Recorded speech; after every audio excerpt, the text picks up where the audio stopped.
tous, dans cette vidéo, je vais déterminer la limite d'une suite pour laquelle on tombe sur une forme indéterminée. Avec l'outil numéro 2, il y en a 3, ce sont 2 autres vidéos, factorisées par le quotient des termes prépondérants. Les 4 FI que vous devez savoir par cœur sont bien sûr ces 4-là, et vous allez voir que nous, sur l'exemple unique que je vous présente, mais tous les autres peuvent se ramener à celui-ci, on va avoir infini moins infini et infini sur infini. Je vous mets en dessous 3 rappels calculatoires de collège qu'il faut absolument maîtriser pour être un peu plus bricoleur et puis pouvoir s'en sortir dans cette vidéo. Donc petit a est égal à b multiplicateur diviseur fois a, c'est exactement pareil avec b non nul. Quand vous avez des multipliés en haut et en bas d'une fraction, vous pouvez très bien scinder cette fraction en deux. Vous, au collège, vous voyez de ce sens vers celui-ci, d'accord, de droite vers gauche, et de même au collège, vous voyez au même dénominateur, quand vous avez des fractions du dénominateur d non nul, vous pouvez tout regrouper en une seule fraction. Nous irons de gauche à droite pour casser les fractions et simplifier. Donc l'exemple que je vous propose, c'est celui-ci, et en fait, quand on fait mentalement tendre n vers l'infini, 2n³ va vers plus l'infini, moins 3 fois plus l'infini, on a déjà la forme indéterminée rien que pour le haut, d'accord, infini moins infini.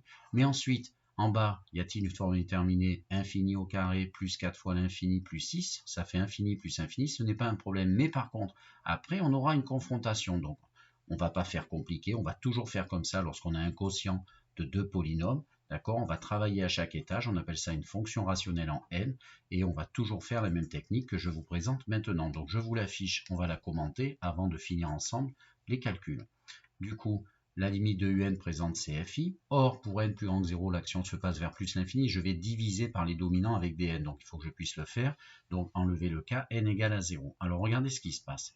Le prépondérant du numérateur. Chaque étage va être un travail similaire.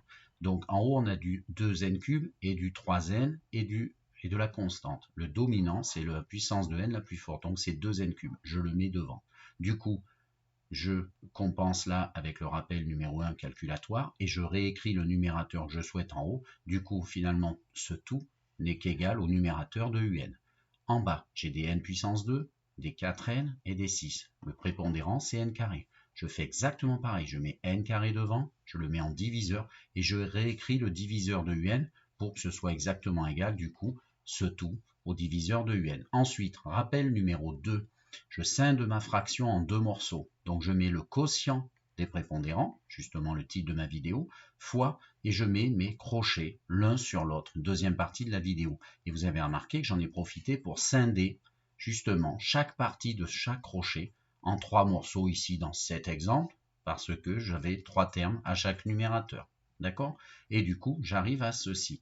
Après, qu'est-ce qu'on va faire ensemble? Eh bien, on simplifie. Donc 2n³ sur n carré. Donc 2n³ sur n carré, qui est ici, on simplifie au maximum, sinon on a encore la FI infini sur infini. Donc le 2 reste en haut, 2 sur 1, on va laisser 2 en haut, et en haut, n³ c'est n fois n fois n, alors qu'en bas c'est n fois n. On simplifie à chaque fois la quantité maximale, il va me rester un n en haut seulement, et un 2. Donc il va me rester 2n. Du coup devant, j'écris 2n. Ensuite, on va faire 6 petits calculs de simplification. Là, ceci sur cela, c'est la même chose, ça fait 1. n carré sur n carré, c'est la même chose, donc ça fait 1. Donc vous avez un 1 devant dans cet exemple, ça pourrait être un autre nombre. Ensuite, on a moins 3n sur 2n³ en haut, suivez mon laser. Donc 3n sur 2n³, je vais simplifier un n ici avec un n multiplicateur de n³ qui est n fois n fois n 3 fois. Et du coup, ça va faire 3 sur 2 fois n carré. Du coup, 3 sur 2n carré. Et on continue ainsi. Donc le dernier, plus 5 sur 2n³, ne va pas pouvoir se simplifier davantage. Vous devez absolument faire cette simplification maximale, sinon vous aurez toujours une forme indéterminée, infini sur infini, si vous gardez des n en haut comme en bas. Du coup, ça fait 4n, mais j'ai fait une bêtise du coup en parlant, ça fait 4 sur n pour la deuxième, et ensuite 6 sur n carré reste ainsi. Et bien voilà, on a fini, on peut le faire mentalement, mais vous verrez bien qu'est-ce qui se passe. Chacun des 4 termes que je suis en train d'entourer avec mon laser vont vers 0 lorsque n est très très grand. Donc les quantités a comme b que j'ai notées en vert vont aller vers 1 chacune. 1 sur 1, 1. Et 2n à l'envers plus l'infini. Et bien il n'y a plus de forme indéterminée. Ce que je vous affiche pour terminer. Et donc on va juste le lire. Chacune des quantités que je vous ai montrées tendant vers 0 lorsque n est très très grand vers plus l'infini. A et b, eh bien on va le compléter ensemble. Ils vont tous les deux vers 1. D'accord? Après, il pourrait y avoir d'autres nombres si vous aviez pris autre chose, mais vous adaptez. Limite de 2m faisant plus l'infini, et bien la limite de un sera de plus l'infini.